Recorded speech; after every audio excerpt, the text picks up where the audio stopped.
I've decided to split the $5 million between my mom and me. This decision came right after my dad's funeral. Bob, who had looked through the inheritance papers without asking, said to me, "Elena, don't be greedy." At that moment, I thought to myself, finally, I can quit my job and be thankful for the old man. But then Bob called him a doddering old man. I couldn't help but blurt out, "Are you talking about my dad?" while ignoring my shock. Bob and my mother-in-law were already excitedly talking about buying a new car and going shopping. With everything going on, I couldn't hold back my emotions any longer. I was about to burst, on top of all the housework, asking for money, and then them insulting my dad. I just couldn't live with Bob and my mother-in-law anymore. Holding back my anger, I forced a smile and said, "Sure, feel free to use the money as you and my mother-in-law see fit." I am Elena Anaya, a 40-year-old housewife working with my husband. My parents, both doctors, ran a well-known clinic in our hometown. As their only child, I was deeply loved. After finishing Commonwealth School, I got a job at a big pharmaceutical company. Though my parents wished I had become a doctor, they supported my choice. 12 years ago, my mother died in an accident, leaving me and my father heartbroken. During that tough time, Bob, who was then my boyfriend, supported me. We met through a friend and got engaged 4 years after my mom's death. Bob worked in the food and beverage sector and earned less than me, but I believed we could face any challenge and be happy together. My dad was very happy for us. When I told my dad about our engagement, he said, "I've heard how Bob has supported you, Elena. Thank you so much. Please continue to take care of her." Bob stood up straight and promised in front of my dad, "I will make her happy." Standing next to Bob, I felt truly happy. The next week, we went to Bob's family home to announce our marriage. His mother, who wore a lot of makeup and was divorced from Bob's father, looked me over critically. "Marriage, huh? You're Bob's choice. Isn't she a bit plain for you? And she's older, right? Wouldn't a younger and prettier girl be better for you?" Bob quickly replied, "Mom, you know M Pharmaceuticals, right? Elena works there. Her father is a doctor and runs his own practice."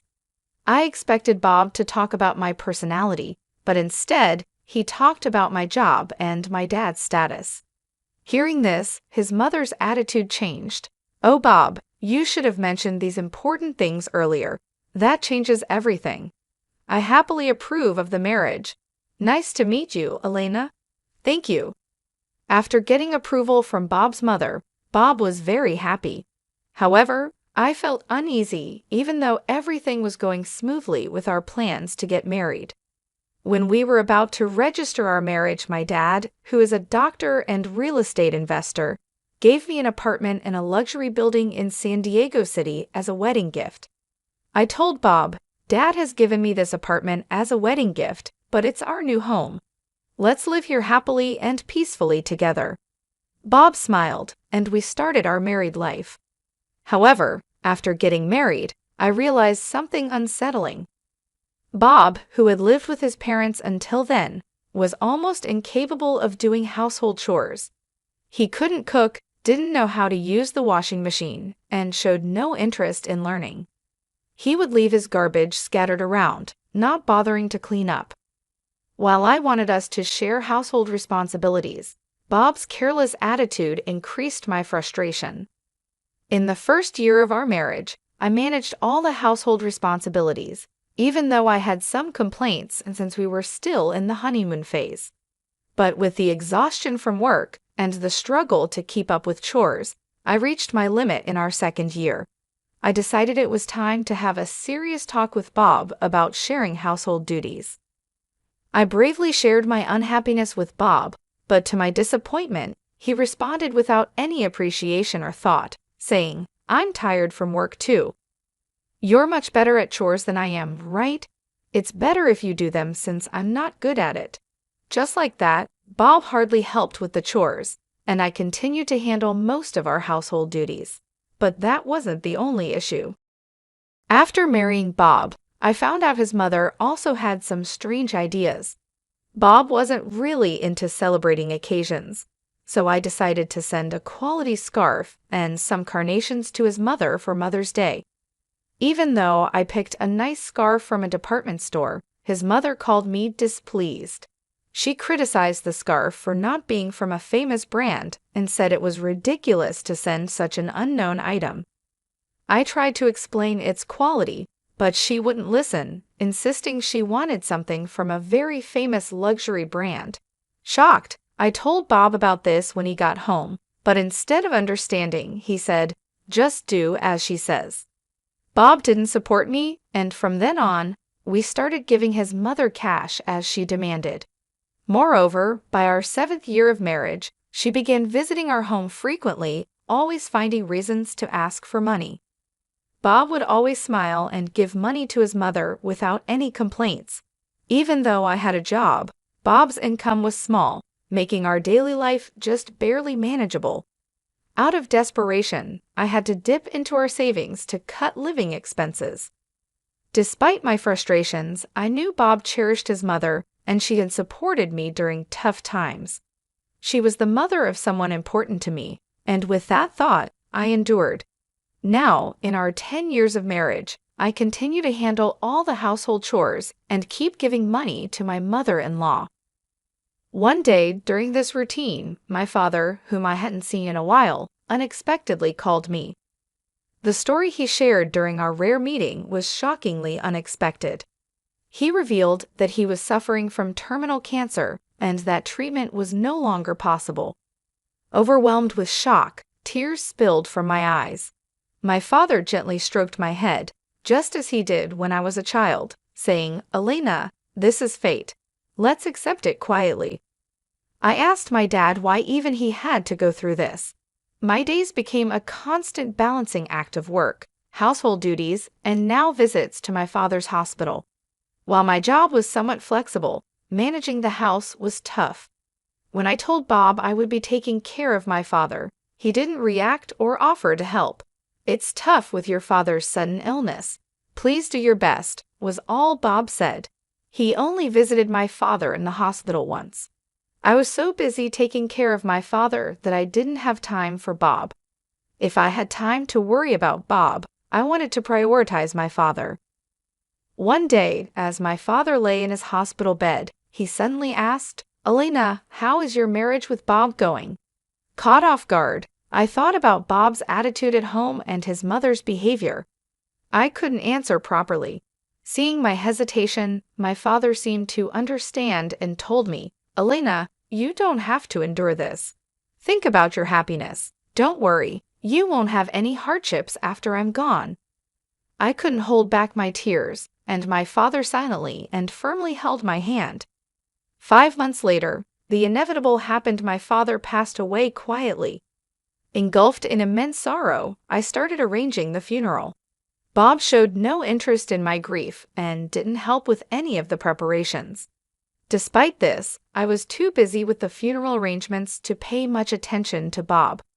Many friends and acquaintances attended my father's funeral, making it a heartfelt farewell. Even the indifferent Bob and his mother attended. The day after the funeral, I received a call from a lawyer about my father's inheritance.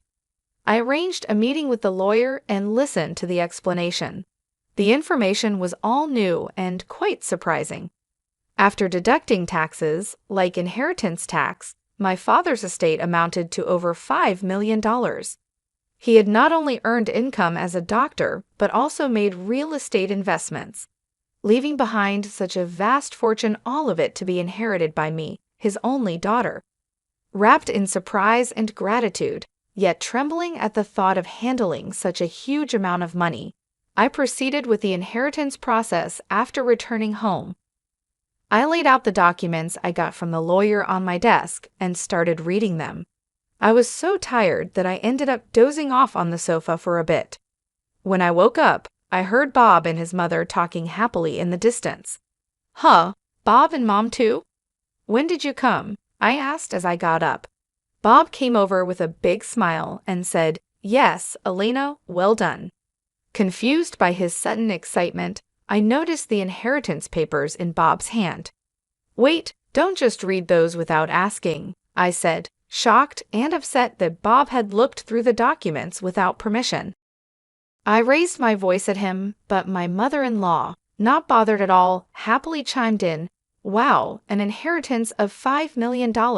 Isn't that amazing? Now we can live comfortably for the rest of our lives." Confused, I couldn't understand why she would say that so suddenly. Then Bob turned serious and continued, "By the way, about this $5 million, I've decided it will be split between me and my mom." It was right after my father's funeral. Bob, having looked at the documents related to the inheritance I was supposed to receive without permission, said to me, "Elena, don't be too greedy. Oh, now I can finally quit my job. I have to thank that doddering old man." "Are you talking about my dad?" I accidentally said out loud. "Well, anyway, let's proceed with the inheritance process and get the money into our joint account as soon as possible," Bob said, ignoring my confusion. At that moment, Bob and my mother-in-law were excitedly talking about buying a new car and shopping. I couldn't hold back my emotions any longer. I was on the verge of exploding. Being burdened with household chores, asked for money, and to top it off, they insulted my father. While holding back my anger, I replied with a forced smile, "Sure, use the money, you and my mother-in-law, as you wish." Hearing this, my mother-in-law, seemingly satisfied, cheerfully said, "That's the spirit, Elena, quick to agree. Now make sure you work hard and earn money." "I don't want our savings to go down, so work hard," she said. I just nodded and pretended to listen to her selfish words. After that, Bob and my mother-in-law started spending money like crazy. Bob quit his job quickly, and my mother-in-law practically moved in with us, staying at our house all the time. They would leave in the morning and come back with expensive brand items. The five-star restaurant we went to today wasn't as great as I expected. Yes, it was a bit disappointing for us, the sophisticated ones, they would say, acting like they were rich celebrities and dumping all the housework on me as if I were a maid. Bob seemed to think my father's inheritance would be available right away.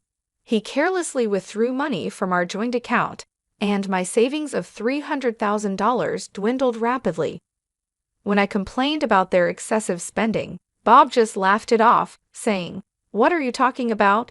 Isn't $5 million coming soon? Then this kind of spending is no big deal." I warned him I had already stopped it, but Bob completely ignored me. Then, a month later, Bob and my mother-in-law suddenly left for a trip to Bermuda. I wasn't invited and was left alone at home. After seeing them off, I decided to take action. About a week later, while I was relaxing at home, I heard a loud knock on the door. Wondering what was happening, I glanced at the intercom monitor and saw Bob and my mother-in-law, both dressed in aloha shirts, standing at the front door. What do you want?" I asked calmly and coldly with anger.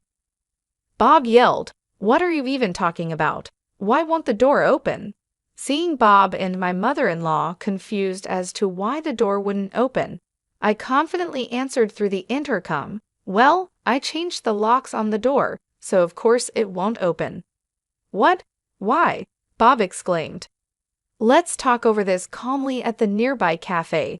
Please go ahead. I'll join you shortly," I suggested. Bob and his mother, after shouting in front of the entrance, seemingly realized it was futile and soon headed to the cafe. Once I confirmed they had left, I felt a moment of relief. I went to the cafe and saw Bob and his mother already there, waiting angrily. "Hey, what's this about? Did you change the locks? Hand over the new keys right now," Bob demanded. "There's no need for me to give you the new keys. You both need to leave that house," I calmly told Bob and his mother. Facing a visibly angry Bob, I showed him a piece of paper. It was a divorce petition I had already filled out. "Divorce? You're serious about divorcing me?" His mother was equally shocked and confused. "Elena, why has it come to this?" I spoke quietly to the two of them, who were panicking and flustered. "With the way you've been spending money every day, Are you sure your finances are okay? What money? Of course, it's fine, Bob snapped back, spitting as he spoke. Your father's inheritance is coming, right? There should still be over $100,000 in our joint account. Look, I'll show you right now. Saying this, Bob took out his smartphone and opened the banking app to check the account. Suddenly, his expression changed. What? What's this? Why is the money gone? It was there just the other day, Bob exclaimed. Hearing Bob's words, his mother also hurriedly looked at her phone, her face showing confusion. I revealed the truth to them as they were panicking, not understanding the situation. Of course, it's gone. I'm divorcing you, so I moved that $100,000 to my account as part of the property division. What do you mean? Bob's face turned to anger for a moment, but then he smirked, as if remembering something. Fine, I'll divorce you then. Transfer the inheritance you got from your dad right away. After all, property acquired during the marriage is split half and half in a divorce, right? Well, you might be misunderstanding something, I replied. Didn't you know? The inheritance I received, even though it was during our marriage, doesn't count for property division. There was a moment of silence between us. Then Bob and his mother's expressions changed drastically. Perhaps they truly believed they would receive part of my inheritance. I was utterly shocked and could only sigh in disbelief at the unfolding situation. No, that can't be true, I muttered under my breath, but the truth of the matter was glaringly clear. Her face turned red with a mix of denial and anger. Please, check for yourself, I said with a mocking tone that I couldn't quite mask. Bob immediately started frantically searching on his smartphone, desperate to prove me wrong. As he scrolled through the legal texts online, his face fell. It says here that property inherited by one spouse from a parent is considered separate property, therefore it's not subject to division and can't be split between the spouses. His voice was tinged with disbelief. What? Seriously? His mother, too, peered over his shoulder, her expression turning to one of shock as the reality of the legal standing dawned on them. Then, Bob approached me, his demeanor shifting to one of desperation. Elena, please don't divorce me. I have no savings and no job. How am I supposed to live if you divorce me? His plea was laden with panic and fear, but I had seen too much and endured too much to be swayed by his sudden show of vulnerability. Facing Bob's pleading, I stood my ground, my voice firm and unwavering. What are you talking about? Take responsibility for your actions. I will never forget how you and your mother treated me. I'm divorcing you, and I'll go to court if I have to. My declaration was clear, a line drawn firmly in the sand. Intimidated by my fierce demeanor, which they had never witnessed before, Bob and his mother recoiled. They shrunk back in fear, whimpering softly. As they stood there, dejected and defeated, I knew I had finally taken a stand. The weight of my decision was heavy but necessary as I sought to reclaim my dignity and future from the ruins of a marriage that had veered so far off the path I had once envisioned. After walking out of the cafe, the divorce proceedings between Bob and I proceeded without major obstacles. The $100,000 I had shifted from our joint account was acknowledged as part of the division of our marital assets. Over time, I managed to legally compel Bob and his mother to vacate my house. This was a relief as Bob, having already squandered the money from our marital division, found himself in a precarious financial state. He was penniless and increasingly overwhelmed with a mountain of bills, stemming from lavish expenditures on their overseas trip and various other expenses charged to his credit cards. As Bob's financial troubles escalated, he sank deeper into debt. Both he and his mother were forced to take on additional loans just to keep up with their mounting bills. Eventually, they moved into a rundown apartment, a stark departure from their previous luxurious lifestyle. They now find themselves working exhaustively every day to manage their debts, a situation that has been a profound and shocking adjustment for both. Meanwhile, I took decisive steps to move forward with my life.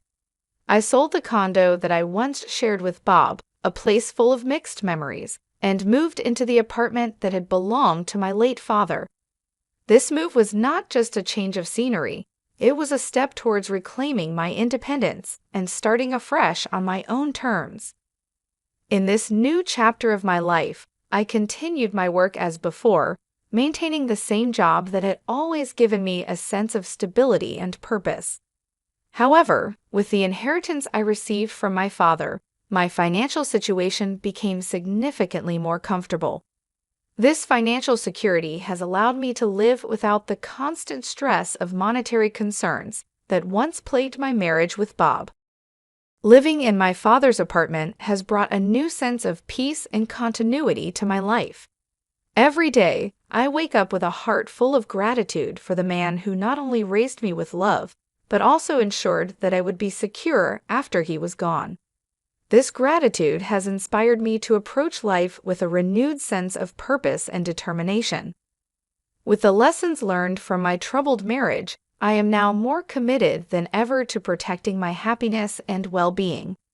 I've come to realize the importance of being surrounded by people who support and uplift me, rather than those who seek to take advantage. As I move forward, I am determined to cherish and make the most out of every moment, focusing on personal growth and happiness. As the days pass, I find myself more at ease, enjoying a life that is not just about survival, but about thriving. My days are spent peacefully, indulging in small joys, and planning for a future that I now look forward to with optimism and excitement. The stark contrast between my life now and the life I shared with Bob serves as a constant reminder of how far I've come and how much I've achieved on my own.